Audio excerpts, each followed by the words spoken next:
Good evening, everyone. I hope you all are doing well. Welcome back to another edition of Pitara Inspiring Stories. Have you ever thought of what happens to all the fabric waste that is generated at a small tailor's shop or a boutique, or to a bigger factory outlet that manufactures clothing? I certainly had not till I met Namrutha. This fabric waste generally ends up going to the landfills and cluttering our ecosystem. But Namrata decided to do something out of it. She decided to make beautiful bags, laptop sleeves, and much more out of it. She started her own brand called Upcyclie, and in the past one and a half years has managed to divert around 100 kgs of pre-consumer textile waste into beautiful products. I welcome Namrata to this edition of Pitara. We will learn more about Upcyclie and Namrata's journey so far, taking her right on.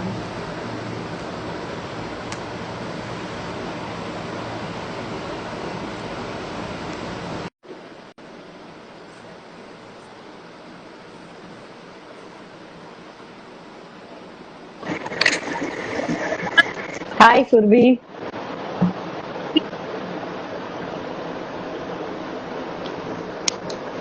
Okay, 1 second. There is some problem in connecting the. 1 second.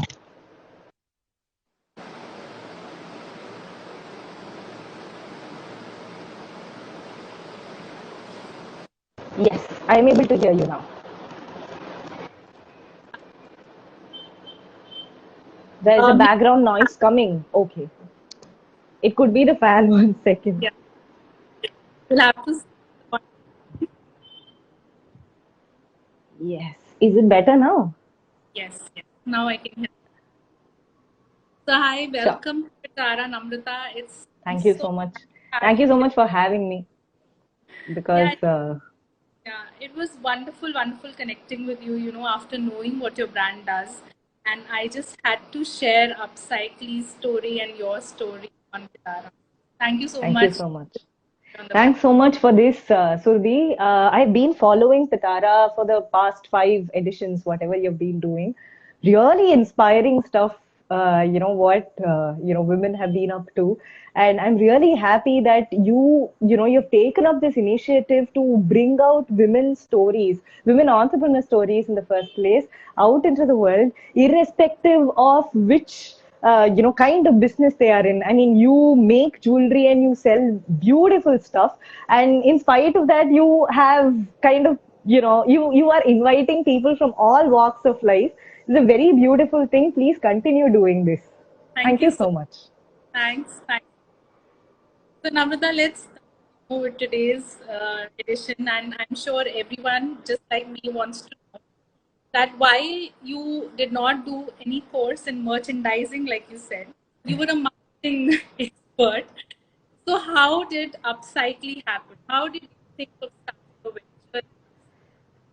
Okay, upcycling was more of a result of pain because I am a tailor's granddaughter. Okay. My grandmom used to make her own clothes. She still prefers stitching her own blouses and all that. She doesn't like any other tailor's finish, right? So even mine. So she used to sit next to me. She can't. She's a very short woman, so she can't reach the tailoring machine and the pedal together.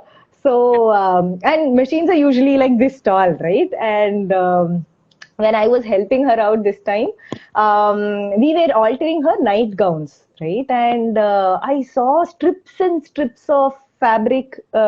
Since she's short, there was a lot of wastage, right? So I asked her, what do you do with this? She said, we'll make masks and distribute it to the whole family. So entire family wore like matching masks and all that. I was like, okay, so one tailor from one corner is going to generate so much, you know, is able to generate value from waste. I didn't look at it as waste, right? So when I went and saw what exactly was happening, these tailors still made masks. Okay, I wouldn't say that they didn't know what to do with it. There was a huge gap in between what they were making and what was being sold, right? They were making masks, but were they able to sell it? No. They had to give it as, as part of a freebie or something, as part of the blouse or something that they were making. They still had a little bit of gap because they are not sellers. They are not, they are makers, they're creators. They were not sellers. They didn't have the time or the resource to, learn more about what else can be done and then, do all these things. So beyond a certain point, they decided to just throw it away. So I learned a little bit more about all these things after sitting down with a tailor. Really good tailor he was. He has studied only third standard. He has been, in the making of, blouses and ladies, garments for a very long time. And he started as a person who makes, who actually attaches buttons to shirts, right? Okay. And now he has his own like kind of a boutique where he makes like chudidar tops and stuff like that. So I sat down with him. I asked him what kind of materials does he throw away, what is important for him, what is not. And that gave me so much insight that it doesn't matter.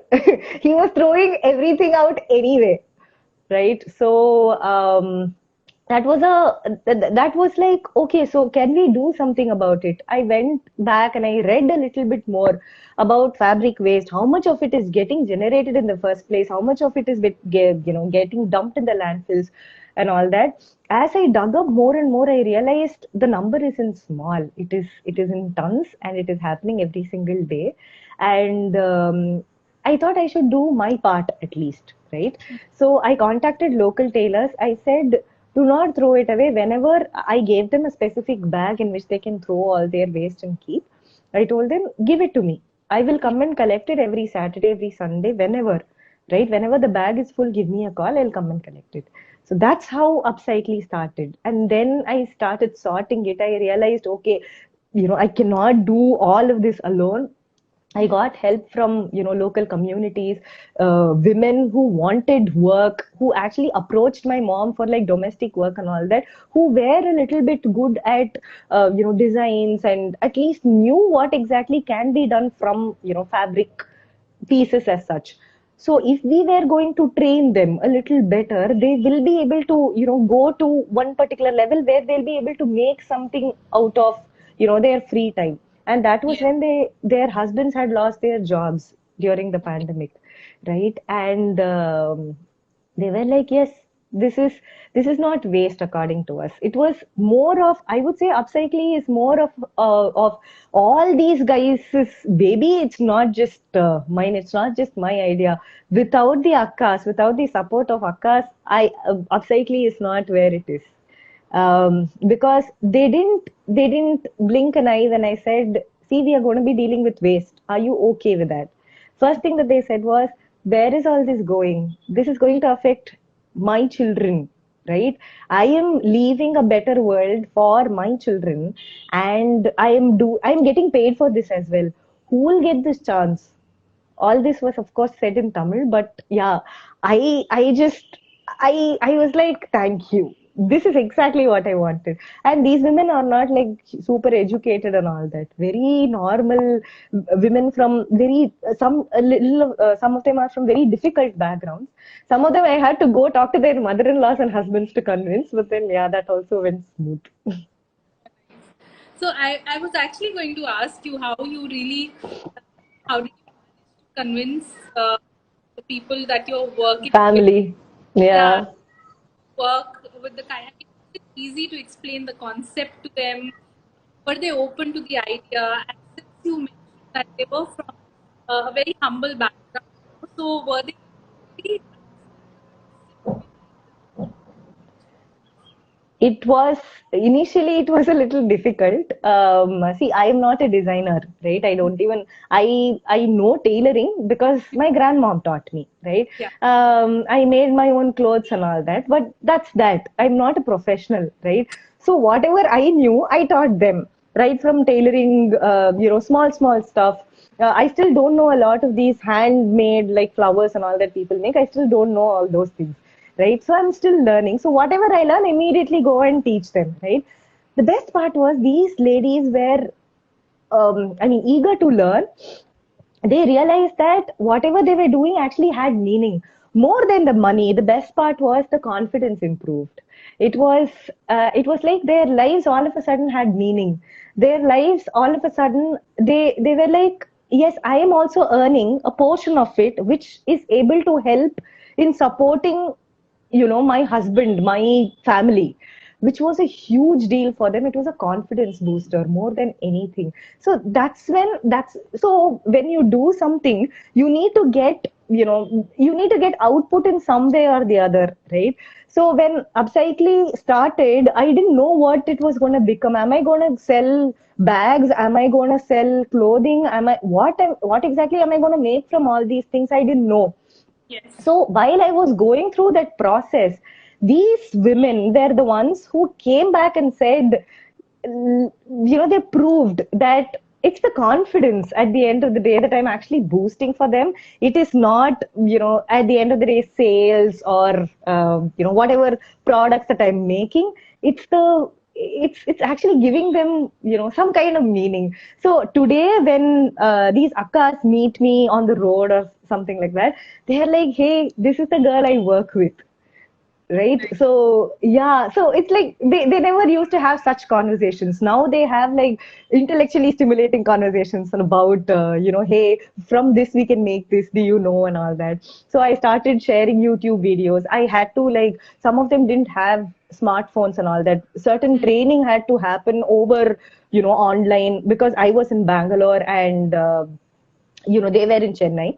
So I had to share stuff over YouTube videos. Some of them didn't have phones, so I helped them with phones. So little things, it kind of grew to such a level that whenever I share, some kind of video, they immediately discuss it among themselves and they come back and say, hey, I learned this today, I tried it, is this nice, right? Oh, So yeah, so those were the, motivation factors that I am actually making some kind of difference, right? Yeah, that's the power of, Upcycling, I would say. It's the bond, it's the um, it's all born from passion. It is sales and all later.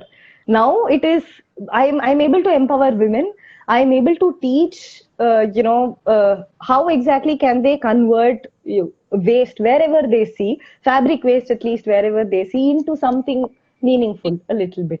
I'm still reaching to that level, but yeah, trying my level best. beautiful start, I would say, and you're not helping in two ways. One is by reducing waste, and the other is by empowering these women, and to build better lives for themselves and their families. So, Yeah, wonderful. But thank you so much. for people who've joined us, and this process is very tedious. Like when I was Yes, speaking to you, it is not an easy task. I mean, you get kilos and kilos of fabric waste, which are of all sorts of shapes and sizes, and yes, they're of all sorts of materials. So yes, just run us through a little process of what happens behind. sure. We may see the small product that comes out of it, but the larger picture is something else. It demands a lot of Yeah. hard work by you and by all the akkas that are working with Yeah, yeah. Okay. So the process is pretty, I wouldn't say straightforward, but we try to do 1 second. Okay, 1 second. My kitten is just calling me 1 second. Kannairam, you can go out. Here, here, here, here, here. He just woke up. He was sleeping. He just woke up. you. Okay. Sorry. Okay. So, yeah, the process is very simple, right? Okay. So there is one akka who knows how to ride a two-wheeler, right? So she goes around Okay. picking up waste. Fabric, pre-consumer textile extras. That's how we call it here. We don't call it kupai. Kupai is basically the word that kupai means waste in Tamil, right? So we don't call it kupai. We say tuni. Tuni means clothing, right? So it has one, respect. So what we do here is that one akka goes around, picks up, the fabric extras, and it comes to one Akka's house. So all of us work from home. We do not have a unit or anything. Everything runs from home only because these women cannot get out of the house. Like morning till like 10:30, there is like husband going to one of the Akash husband is an auto driver. One of them is a plumber. So each of them have like different stuff to do. One of them is it goes and repairs mobiles.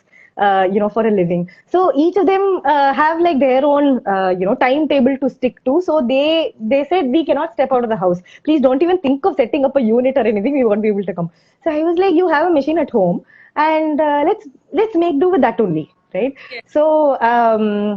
Yeah, so they pick it up and it goes to one Akka's house. From there, how much ever each of them is able to handle, they pick it up in their respective gunny bags, right? So once they pick it up, they split it. They split it according to material, they split it according to size. Some of them take the step to split it according to colors as well. But then but then two or three Akkas, they do not know how exactly to split it according to colors like red, pink, and all that sound a little similar to them. So I don't encourage them to do that. I say, okay, let's do material and size alone, because material is like you just have to close your eyes, feel it, and you're through with it, right? So we go with that very simple process, and then in case the pieces are going to be extremely small, we call it podi. Podi means powder. Okay, podi piece. If it's going to be super small, we split it separately and we keep. Right? That's what becomes toys, pet beds, and stuff like that. Right? If it's going to be decently big, then we match it according to material, and then we create patchwork out of it. Right? Okay. Patchwork, again, we make it in two different ways. One is like patchwork one on top of the other, wherein there is like it's like an extremely difficult process which we have kind of cracked and kept thanks to Ishwari Akka. Whereas the other patchwork, all of them know how exactly to make it. So those become our tote bags and our yoga mat bags and stuff like that, right? So anything bigger, huge bags and all that come out of those fabrics, those kind of patchwork fabrics, because we are not fortunate enough to find big pieces of fabric in tailoring waste. That's not going to happen, right?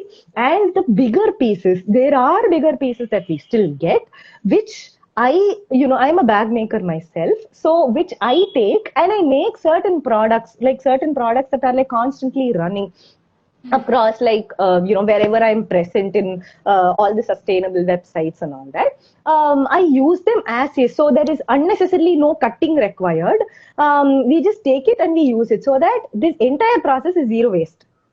Yeah. Not one piece from whatever we get goes into the dustbin. Everything gets used. So it's like at the end of the entire sorting, we have like empty gunny bag, which goes back to the tailors for filling up the next round of waste. So depending on how much we are able to handle, we pick it up that way.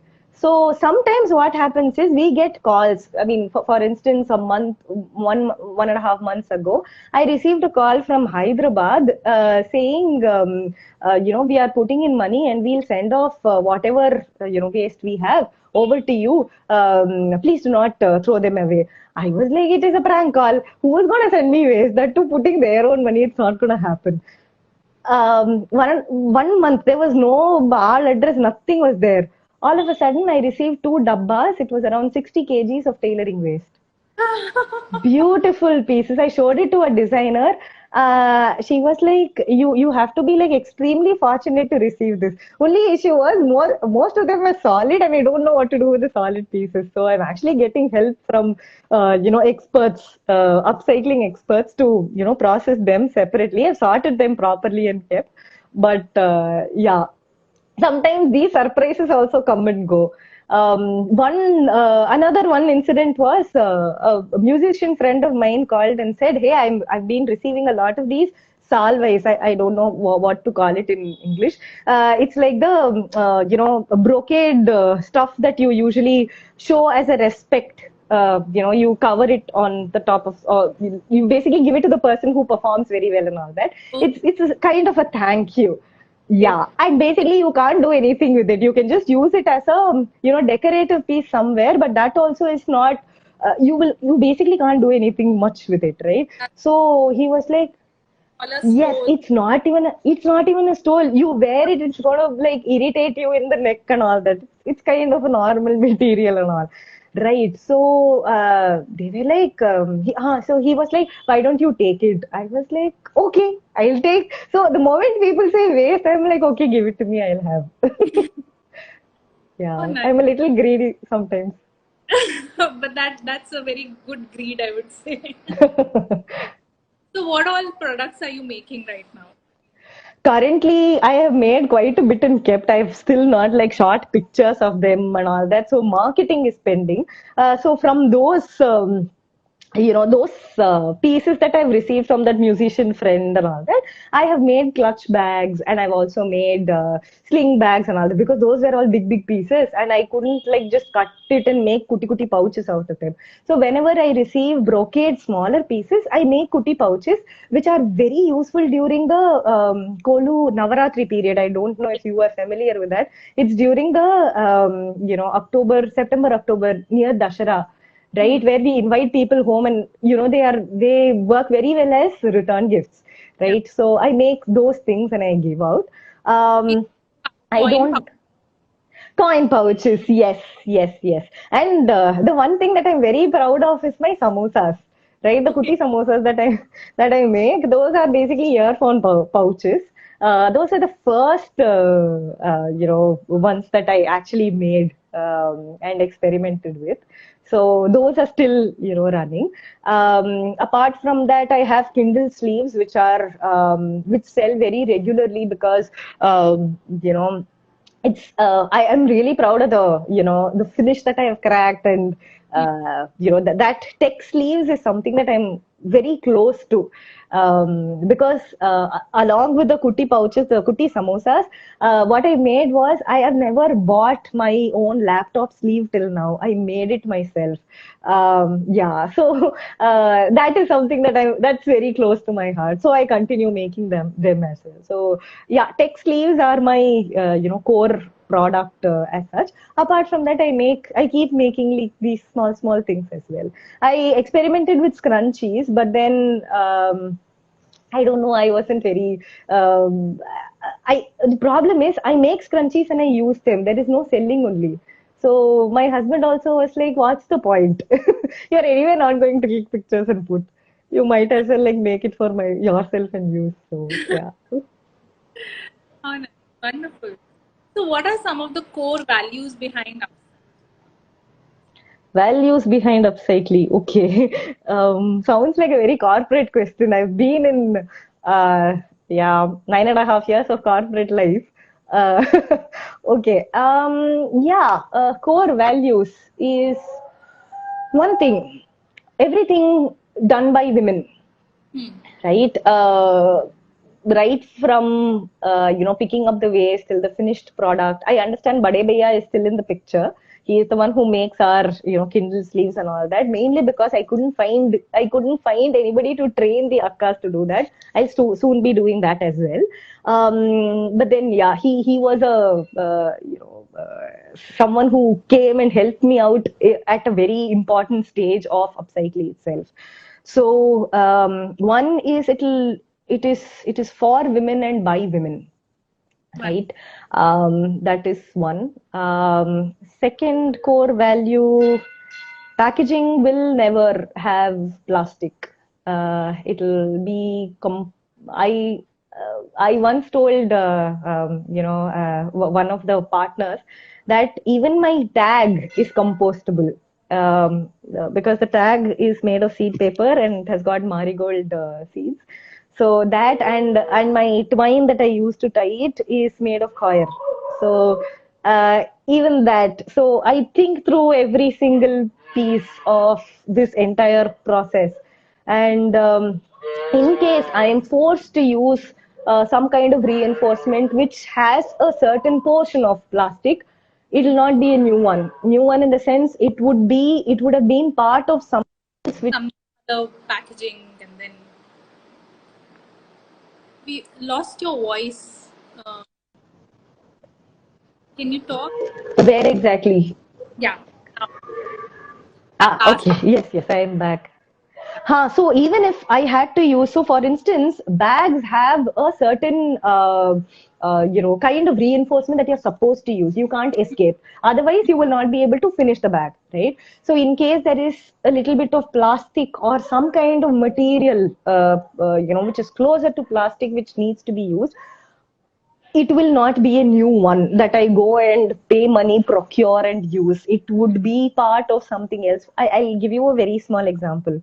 Yeah. Um, the so these kuti pouches were in huge demand during Dashera period, right? It was very difficult to find a proper reinforcement for that, right?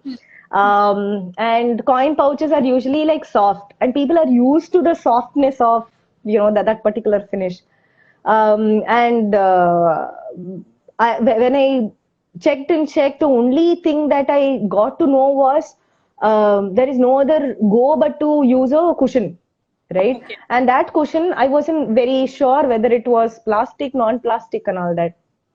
I went to a seat maker, the seat who basically the bike seats, whoever changes that Anna, he said, see, anyway, after I cut the shape of the seat, there is so much cushion left. And I won't be able to use that particular sheet for another cushion. I throw it away anyway. I'll save it up for you and give it. I was like, super. This is exactly what I want.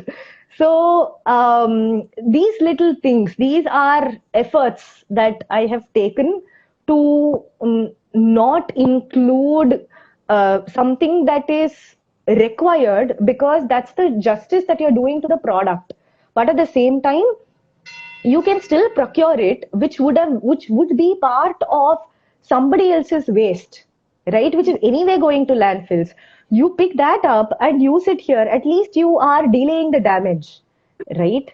So yeah, And this is like the I'm so amazed and happy to hear about the efforts that you're taking, those minute things really make a difference, and you're making that effort to actually hunt for people who have the waste.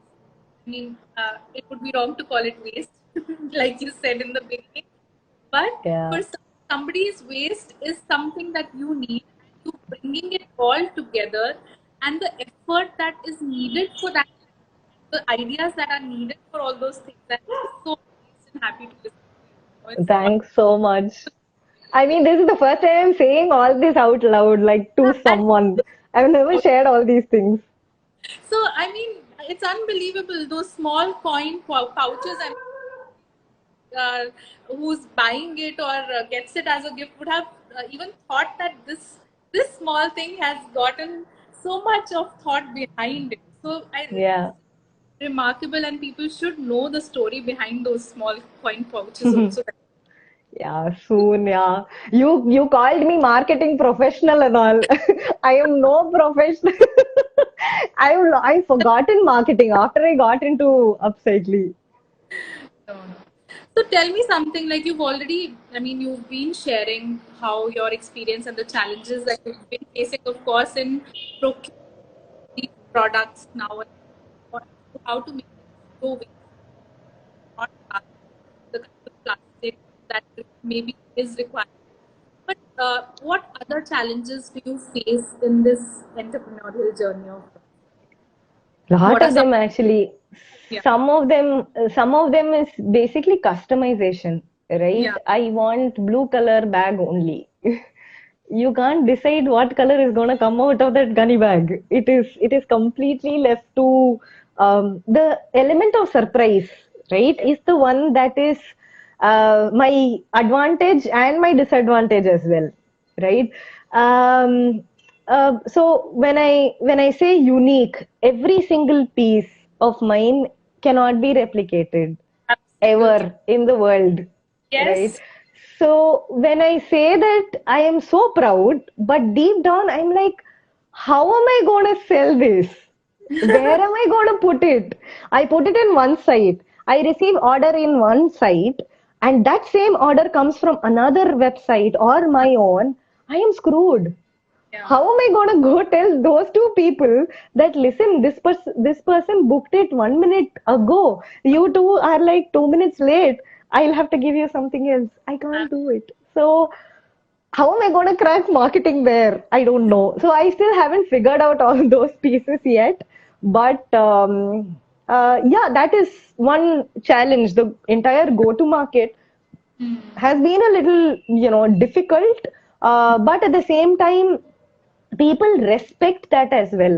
They say unique. It's like just like them, right? Every single person here in this world is unique. They have their own features, characteristics. If so many different people are there, why can't, I mean, upcycling gives an opportunity to make so many different products, right? And at the same time, saving a little bit from going to landfills as well. So while there is there is an advantage, there is a little bit of disadvantage as well, which I'm sure can be countered. Yeah, I'm getting there. I'm still yet to figure it out because as we speak, like I said, as we speak, like there is one truckload of fabric just got dumped into the landfill, right? There is that eco anxiety as well. Oh shit, what am I doing? Am I doing enough? Right? But at the same time, when I see these akkas have fun doing whatever they are doing, at the same time, get the finish out. I see that I am making a difference. There is a little bit of happiness. So it's more of a battle that I fight inside my head to get it all, straight. And the amount of waste, even today, 1 hour before this live started, I received a package um, with tailoring waste and stuff like that in a proper package from Mumbai, right? So it's like, okay, now so I have taken up this responsibility. How exactly am I going to execute it to the satisfaction that I will be able to get is the question. So yeah, it is difficult at every step, but I would say once you crack operations, the finding out the cushion and finding out the source of waste actually was the difficult part, yes. But once you crack it, it is set in stone. It's all about maintaining that relationship. Give Yasin Anna a call, say Anna, I want this. He'll be able to arrange, right? But after that, what is the Yes. constant question that goes on? So yeah, but as only if there are going to be challenges, the journey is going to be super interesting, right? Otherwise, you have arrived. What's there? And I would say, you were saying that is it enough that I'm doing? As we speak, a truckload is dumped in the landfill, but you would have prevented many such truckloads from being dumped also in the landfill. So I think just look at the positive picture. There is somebody taking the right steps, and I'm sure many more people will be motivated by you and take up this journey, because I myself am just so motivated. And I would like to let the viewers know that very soon uh, Namrata and I are working on it, and we will Sugar by Surbi will also be having packaging from Namrata. Really excited about that. And Thank you so much for that opportunity. You have no idea how much it means to no, us. but I'm sure more and more people will come forward and take to this, because I myself feel very happy that sooner, uh, very soon I'll be able to eliminate one part of new packaging and be able to utilize something that was meant for landfill as packaging. Totally, yes. Yeah. So a lot of people feel that sustainable products are expensive, and upcycled products especially are expensive. Yeah. More than expensive. Sustainability costs time more than money, right? When you are changing, you are asking for a change in mindset. You're asking for change in the way people have been living, the time that people take to search for upcycled products, Yeah. upcycled kutty sleeves or kutty pouches or something. Half the time we don't even rank. right? You are anyway going to see one of the top biggies in the, bidding in the Google, ads platform and all that. We don't have that kind of money, nor do we have that kind of resources to get there. So, yeah, it's more of a time, taken than it is, yes, like Virmansha says, Shivya is a very close, friend of mine who also is into upcycling. She does like another level stuff. So every small step matters. Yes, I know. It's just that that eco anxiety always exists. It's like, yo, it's going. And So yeah. I completely agree with Vimansha's comment that if everyone starts cycling at their homes, we would have less waste. Absolutely. If we all start thinking on how we can that little waste that we are throwing out, we so Which is true, but like I said, is it even possible?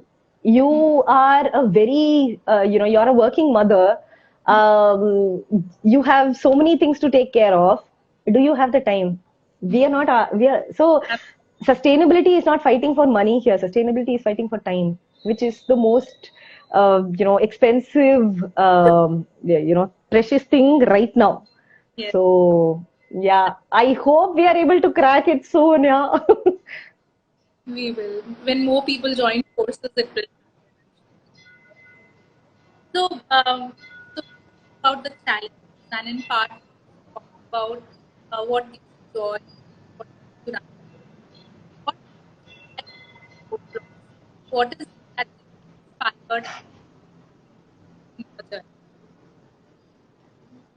What keeps me inspired and motivated in my entire journey? Okay. Inspiration, motivation. Honestly speaking, sometimes I just lose it. I'm not someone who gives up so easily, so I don't give up. Sometimes I feel like I said, am I doing enough? Is it even making sense? It doesn't make sense. Business wise, it doesn't make sense. Impact wise as well. What exactly am I doing? Right? So something that keeps inspiring me, uh, the gunny bags that I see in my house, right, which I've collected and kept, Ah, that is my motivation. That is the responsibility that I've taken. That it's a promise that I've made to the environment, to the tailors who have trusted me with their waste, to so many brands who have reached out to me and sent their pieces of very expensive, very extremely difficult fabrics to even make. For instance, I receive a very close friend of mine, again Usha Seetos. She contacted me where her fabrics were made out of pomegranate. I don't know, residue, something which is which is like naturally dyed. And yes, and when I saw that, I was like, this is so precious, right? And yeah, so that is the one that keeps me going. I am not going to stop this till the time I finish up the gunny bags there, and I'm sure it's never going to end. It's going to keep growing. But yeah, and also inspiration, like I said, is the Akkas, right? I've actually made a difference in their lives. I see that they are much more confident. I still remember Bhuvana Akka. She worked as a shirt maker, not even a maker. Her job was to just attach collars sometimes, just make sleeves sometimes. She worked in a garment factory for 15 rupees per shirt. That was the last salary she drew, right? And no idea what brand and all she was working for, but yeah, she couldn't. I don't think she can read or write, right? And the best part was she is like, "You don't worry, I'll get this done." She has teamed up with so many women around this particular area that I live in, and she is like, "You give me this, we'll get this done." Right? And she has grown to that managerial level where she is able to handle women. She is able to tell them how exactly to finish it. All that is an amazing growth from one, she was a very silent and very observing, Akka. from there last year to what she is now, huge difference, Wow. right? And yeah, if I'm gonna give that up, I'm basically letting those women down. I again, it might not be a huge deal, but for those women it is. So at least for them, I don't think I'll give up. Maybe I'll just make the process a little better, right? So till now we were just doing because we just know how to stitch and we made it. But then now we are bringing a little bit of method to madness.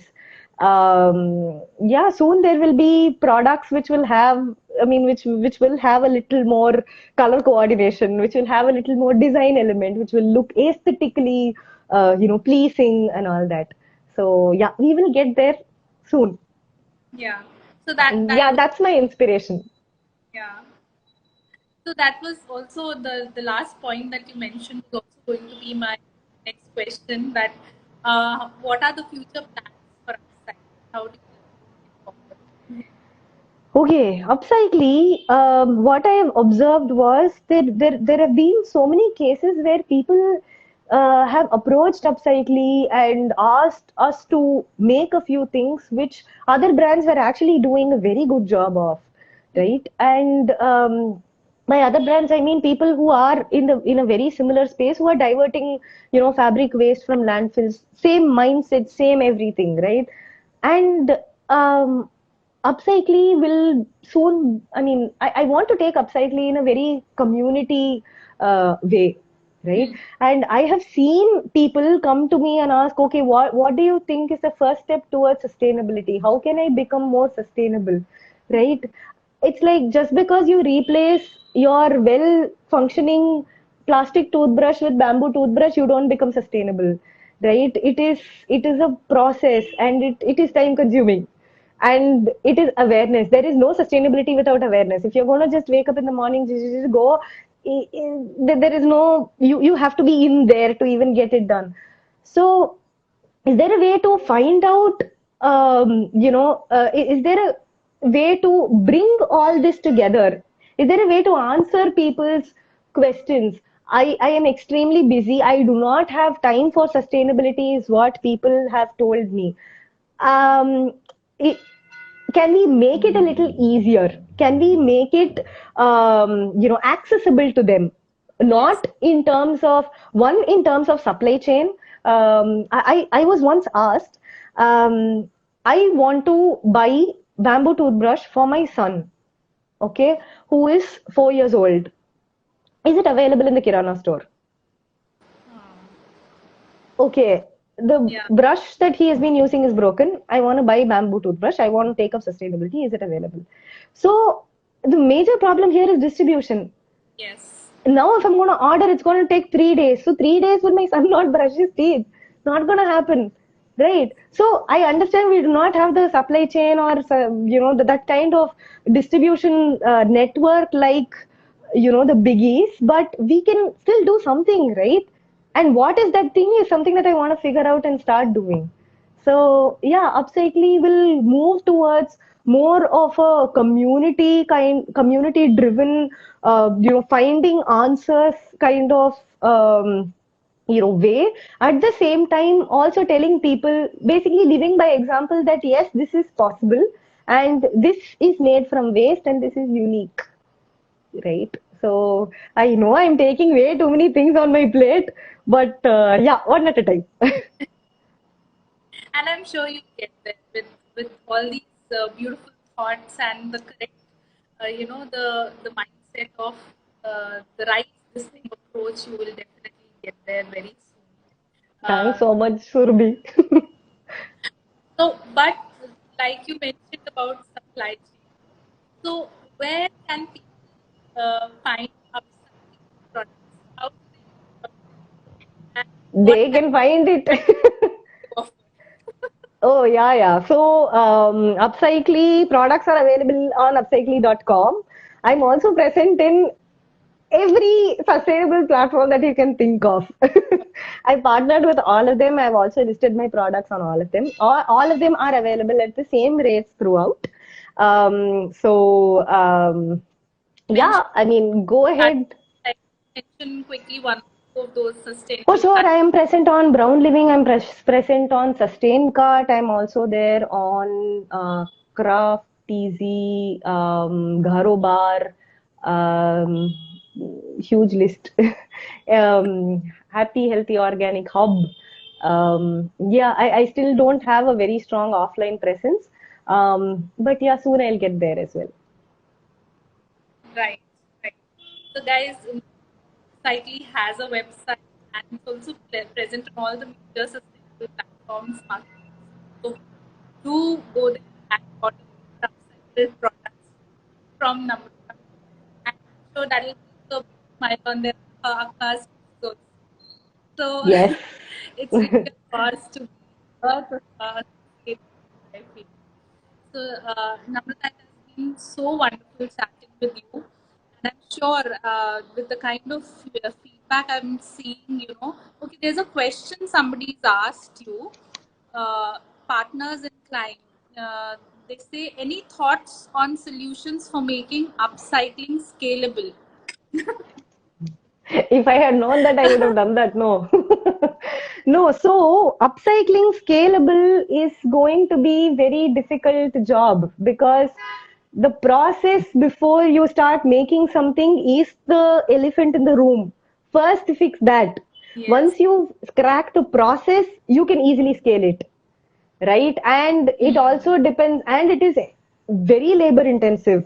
I don't think there is an AI that's going to support you in figuring out, oh, this is this size, this will become this. No, not yet. We are not yet there.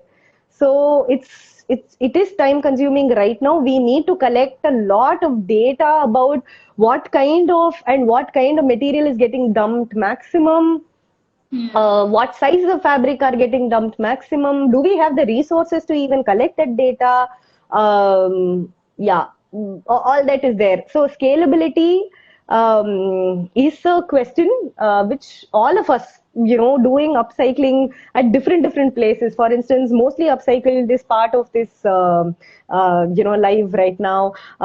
She works out of Delhi. Vrimansha works out of Ahmedabad. There are so many people who are doing their bit at, their level, whatever they can do. But all of us combined, we still are not able to stop the truck, right? Yes. So it is the basic education that we have to give the local women, local tailors, about handling that particular kuti process that you have uh, locally. Once you do that, you can just scale it up. After that, what it becomes is something that the designers and the experts can handle, but the pre-process is something that has to be addressed first. So once we address that, after that, it's just easy. That's the most difficult part. But yeah, we'll be able to do it, is what I feel, once we have enough, like I said, data. Yeah. Great, great, Namrata. It was wonderful. It was a wonderful evening. Thank you so much for joining. Thanks And so much. you and the Akkas a lot of success. And I hope people really, really appreciate and recognize the worth in the efforts that you're putting in. That is much needed. I think the appreciation of the efforts that you guys are putting in is most important. Not, I mean, you and all the other community of upcyclers out there. The efforts need to be appreciated, and thank you so much for doing what you have been doing, and wish you Thanks all. so much, Surbi, for having me. Thank you so much. Because when you asked, can you be part of this? I was like, yes, let's do this, right? It's a very, like I said, not a lot of people would think the way you do, right? It's a very beautiful thought. All the very best for Pitara to become a huge success. And please continue doing this. A lot of women are out there who want to share their stories. Yeah, it's going to be an amazing journey for Pitara, and of course for the little sugar as well. Beautiful designs, by the way. I love the pearl necklace that you've made. Someday I should be able to afford it. Sure. Thank you so much. Thank you. And thank you everyone who joined. And this live will be available, recorded version will be available on our platform. So in case you've missed or joined late, you can always do it later. Thank you. Bye. Bye. Thanks so much, everybody else who've been part of this live. Thank you so much. Bye, Surbi. See you offline. Bye.